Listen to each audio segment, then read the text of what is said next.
अच्छा जी बेटा, कौन सा सुपारा जी? वमालिया। अऊज़ु बिल्लाहि मिनश शैतानिर रजीम, बिस्मिल्लाहिर रहमानिर रहीम। व इन्न यूनुस लमिनल मुरसलीन इज़ अबक़ा इलल फुल्किल मशहून फसाहम फकान मिनल मुदहदीन। अऊज़ु बिल्लाहि मिनश शैतानिर रजीम, बिस्मिल्लाहिर रहमानिर रहीम। व इन्न यूनुस लमिनल मुरसलीन इज़ अबक़ा इलल फुल्किल मशहून फसाहम फकान मिनल मुदहदीन फल्तक़महुल हूत वहुव मुलीम फलौला अन्नहु कान मिनल मुसब्बिहीन ललबिथ फी बत्निही इला यौमि युबअसून फनबذनाहु बिलअराइ वहुव सक़ीम वअंबतना अलैहि शजरतम मिन यक़तीन वअरसलनाहु इला मिअति अल्फिन औ यज़ीदून फआमनू फमत्तअनाहुम इला हीन फस्तफ्तिहिम अलिरब्बिकल बनातु वलहुमुल बनून अम खलक़नल मलाइकता इनाथन वहुम शाहिदून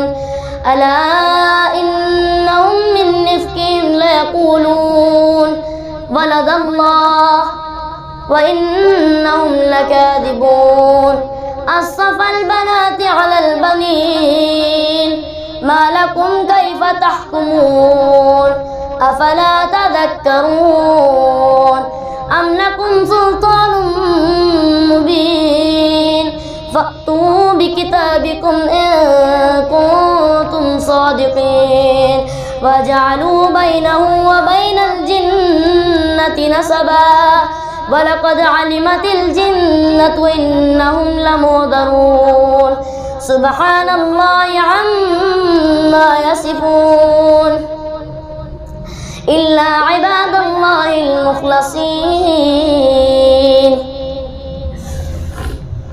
इल्ला इबादल्लाहिल मुख़लसीन फ़इन्नकुम वमा तअबुदून वमा मिन्ना इल्ला लहु मक़ामुम मालूम फ़इन्नकुम वमा तअबुदून मा अंतुम अलैहि बिफ़ातिनीन इल्ला मन हुवा सालिल जहीम वमा मिन्ना इल्ला लहु मक़ामुम मालूम व इन्ना लनहनुस्साफ़ून व इन्ना लनहनुल मुसब्बिहून व इन कानू लयक़ूलून लौ अन्ना इंदना ज़िक्रम मिनल अव्वलीन लकुन्ना इबादल्लाहिल मुख़लसीन फ़कफ़रू बिही फ़सौफ़ यअलमून वलक़द सबक़त कलिमतुना लिइबादिनल मुरसलीन इन्नहुम लहुमुल मंसूरून व इन्न जुंदना लहुमुल गालिबून फ़तवल्ल अन्हुम हत्ता हीन वअबसिरहुम फ़सौफ़ युबसिरून अफ़बिअज़ाबिना यस्ताजिलून फ़इज़ा नज़ल बिसाहतिहिम फ़साअ सबाहुल मुंज़रीन वतवल्ल अन्हुम हत्ता हीन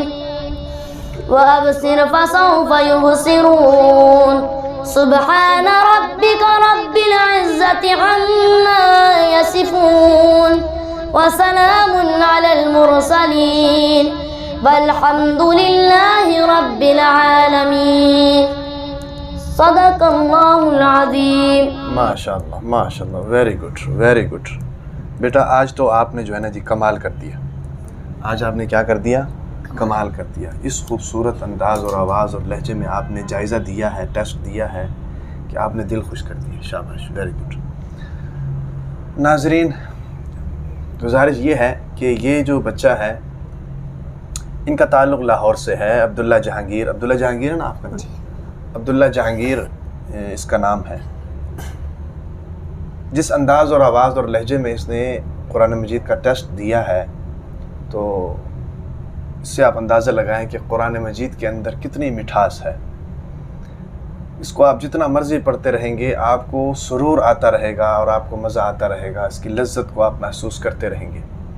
اس سے آپ اندازہ لگائیں کہ جب رسول اللہ صلی اللہ علیہ وسلم قرآن مجید کی تلاوت فرمایا کرتے تھے تو ان کا کیا انداز ہوتا ہوگا. تو اس لیے یہ ہے کہ ہمیں بڑی خوشی ہے کہ اللہ تعالیٰ نے اس کام کے لیے ہمیں وقف کیا ہے، ہمیں قبول کیا ہے. ہم یہاں پر مدرسے میں اندر بیٹھے ہوئے ہیں، طلبہ کرام کے ساتھ محنت کرتے ہیں تو اور اللہ تعالیٰ سے ہمیں یقین ہے، امید ہے کہ اللہ تعالیٰ انشاءاللہ اس کا اجر عظیم ہمیں عطا کریں گے.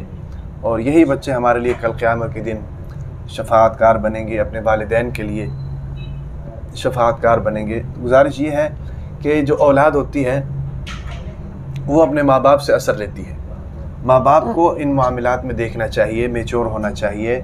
بچوں کی تعلیم اور تربیت کے حوالے سے اور بالخصوص اسلامی تعلیم و تربیت کے حوالے سے ماں باپ کو سوچنا چاہیے.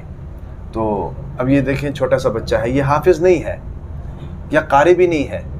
اب دیکھیں میں یہ نہیں کہتا ہوں کہ یہ پرفیکٹ ہے، اس کے اندر بہت سی ایسی غلطیاں ہیں، تجویدی غلطیاں آ سکتی ہیں، ٹھیک ہے کہ نہیں، تو جو نہیں ہونی چاہیے. لیکن یہ مجود نہیں ہے، اس نے تجوید نہیں پڑھی. ابھی کتنے سپارے ہو گئے آپ کے؟ 8 سپارے ہو گئے، یعنی یہ ابھی ابتدا میں ہے، 10 سپارے بھی اس کے نہیں ہوئے. تو اس سے آپ اندازہ لگائیں کہ جب کل کو یہ انشاءاللہ حافظ ہوں گے، قرآن کے قاری بھی ہوں گے، تجوید بھی پڑھیں گے، تو اس وقت ان کے آواز میں کتنی تبدیلی آ گئی ہوگی، ان کا انداز کتنا اچھا ہو چکا ہوگا اور کتنی ہی غلطیوں سے اپنے آپ کو محفوظ کریں گے، اس کا اندازہ آپ لگا سکتے ہیں. تو یہ جسٹ ایک حفظ کرنے والا بچہ ہے. کتنی عمر ہے بیٹا آپ کی؟ 13 سال. 13 سال اس کی عمر ہے. تو 13 سال کی عمر میں اگر اس آواز کے ساتھ اور اس لہجے اور اس کانفیڈنس کے ساتھ بچہ پڑھ رہا ہے، یقیناً اس کے پیچھے اس کے ماں باپ کی بھی محنت ہے، اس بچے کی اپنی بھی صلاحیتیں ہیں، اور بالخصوص جس کو ہم اگنور نہیں کر سکتے ہیں وہ اس ادارے کی محنت ہے اور اس ادارے کے اساتذہ کرام کی محنت ہے، جو شب و روز ان بچوں کے ساتھ صبح 4:30 بجے سے 3-4:30 بجے سے اٹھ کر رات 10 بجے تک ان کے ساتھ لگے رہتے ہیں. ان کی تعلیم و تربیت کے حوالے سے ساری چیزیں مینیج کرتے ہیں. ان کا بھی بڑا ہاتھ ہے اور بڑا رول ہے. اس لیے یہ ہے کہ آپ حضرات جو ہیں اس بچے کے لیے بھی خصوصی دعا کریں. بچہ بڑا بریلینٹ اور ایکسٹراڈنری بچہ ہے، اس کے لیے بھی دعا کریں، اور اس ادارے مدرسہ ربیع القرآن کے لیے بھی آپ لوگ دعا کریں. اللہ تعالی ہم سب کا حامی و ناصر ہوں.